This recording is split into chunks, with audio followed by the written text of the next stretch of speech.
हमारे साथ इमरान मसूद जी मौजूद हैं। इमरान भाई, वंदे मातरम को लेकर एक बार फिर आदेश दिया गया है और पश्चिम बंगाल से आदेश आया है कि वहाँ के मदरसों में भी वंदे मातरम गाया जाएगा। ये संविधान को रौंद रहे हैं। संविधान के अंदर पूर्णतः आज़ादी अपने धर्म को मानने की, अपने धार्मिक इदारों को चलाने की, और ये संविधान के उन प्रावधानों के ऊपर बुलडोजर चलाने का काम कर रहे हैं। क्योंकि इनकी मंशा देश के अंदर दलितों को, आदिवासियों को, पिछड़ों को और मुसलमानों को दबा करके उस व्यवस्था को लाना है जिस व्यवस्था के तहत ये लोग दो दर्जे के नागरिक बन जाएं। क्या धार्मिक आज़ादी को छीनने की कोशिश है, आप ये कह रहे हैं मुसलमानों की? निश्चित रूप से ये जो कुछ हो रहा है देश के अंदर, आप देश को आपने खड़ा कर दिया किस कगार के ऊपर?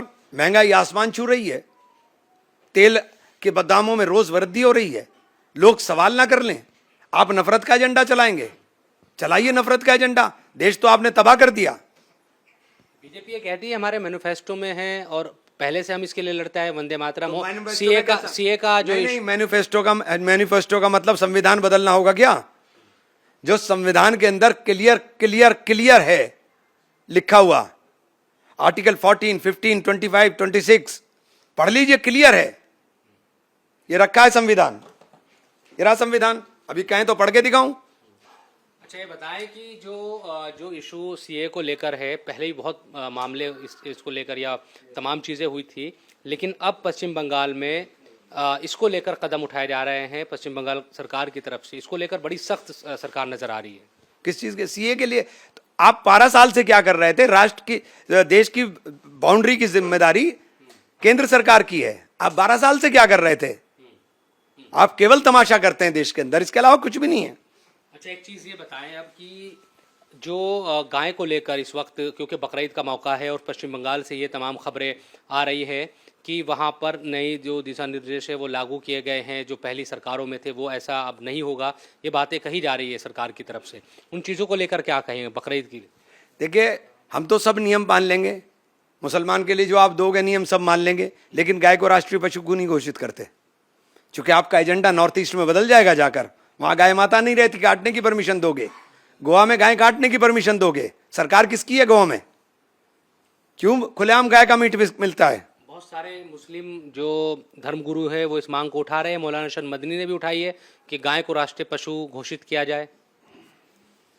गाय को राष्ट्रीय पशु घोषित करने की मांग हम बहुत दिन से कर रहे हैं, लेकिन इन लोगों का एजेंडा बदल जाएगा। क्या ढूंढ रहे हैं अब आप संविधान के? संविधान में वो प्रावधान ढूंढ रहा हूं जिन प्रावधानों के ऊपर ये चोट कर रहे हैं। आर्टिकल 25, 26 को, ये जिन प्रावधानों के ऊपर चोट कर रहे हैं, मैं उन प्रावधानों को दिखा रहा हूं। और ये इस संविधान को रौंदना चाहते हैं, ये संविधान को बदलना चाहते हैं। इस संविधान के अंदर जो अंतिम छोर पर बैठा हुआ व्यक्ति है, जो उसको ताकत देने का काम बाबा साहेब भीमराव अम्बेडकर ने किया था, ये उसको रौंदने का काम कर रहे हैं। वंदे मातरम को लेकर तो इमरान भाई, क्योंकि आप उस पर सवाल कर रहे हैं, उसको लेकर तो हम ये देख रहे हैं कि बीजेपी ने उसको राष्ट्रगान से भी पहले गाने के लिए जो प्रावधान है या जो बातें हैं वो कही है। तो ये चीज़ें तो अब ये जो है ना, ये सिर्फ नफरत का एजेंडा, देश की बिगड़ती हुई अर्थव्यवस्था, बल्कि बिगड़ती हुई नहीं, बर्बाद अर्थव्यवस्था जो देश को आपने कर दिया है, उससे ध्यान हटाने के लिए सब काम है। लेकिन अभी एक मूवमेंट शुरू हुआ है, कॉकरोच क्या है वो, जनता पार्टी। इनको समझ में नहीं आ रहा है कि एक छोटे से आदमी ने, किसी बच्चे ने खड़े होकर के इस मूवमेंट को स्टार्ट किया और 50 मिलियन चले गए एक हफ्ते के अंदर। ये लोगों का आक्रोश है।